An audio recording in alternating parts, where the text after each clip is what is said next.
The compact crossover class is really crowded. You've got the fun-to-drive Mazda CX-5, the Honda CR-V is a pretty good choice, and there's the stalwart Subaru Forester, and they're all vying for your dollars. It takes a very special vehicle to stand out here, and it's got to be well-rounded. So it's too bad that the 2019 Jeep Compass just doesn't give me 360 degrees of awesomeness. Let's pull over and I'll show you what I mean.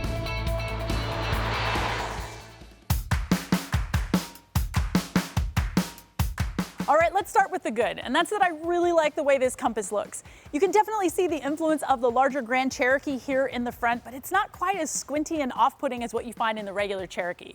I mean, I think it's one of the better looking cars in the segment, and it looks exactly the way a Jeep should. The one thing I can't handle though is this sensor down here. I just want it to be in the middle and it's making me crazy. Regardless, let's check out the inside. The good continues on the inside with a spacious cabin full of quality materials and the excellent Uconnect infotainment system with Apple CarPlay and Android Auto along for the ride. A 7-inch touchscreen is standard, but I'm rocking the larger 8.4-inch screen with navigation. Now, optional, you can get a robust suite of driver's aids, including full-speed adaptive cruise control, lane keeping assist, and blind spot monitoring. Now, when it comes to storage, well, I mean, the Compass could do a lot better. I mean, all I want in front of the gear shift is a place to put my sunglasses and my keys and my phone and not have it be a big old mess. And like, this is a big old mess.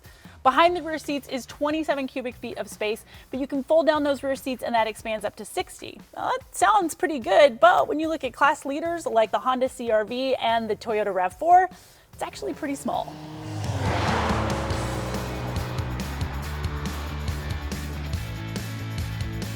So out here on the road, I could really not care about the small storage space if the driving experience were pleasant, but here it's just not.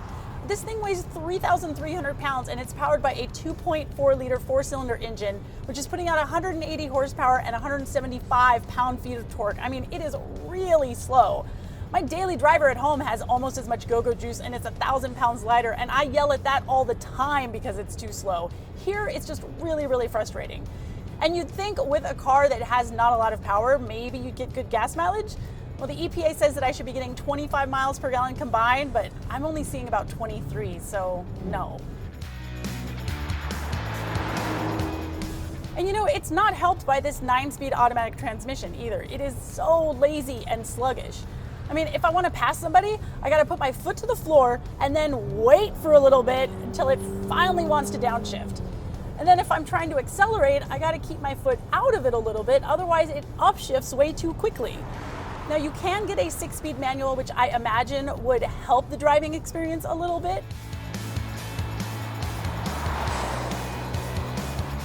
If you want 4-wheel drive, you are SOL'd. It's kind of a misnomer. This is really an all-wheel drive system.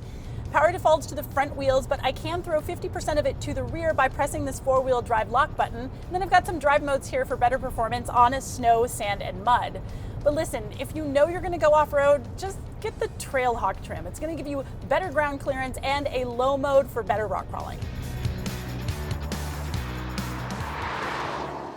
The 2019 Jeep Compass starts at about $22,000. Now that is a very competitive price. It's less expensive than similar offerings from Honda, Toyota, and even Kia, which is known for undercutting the competition.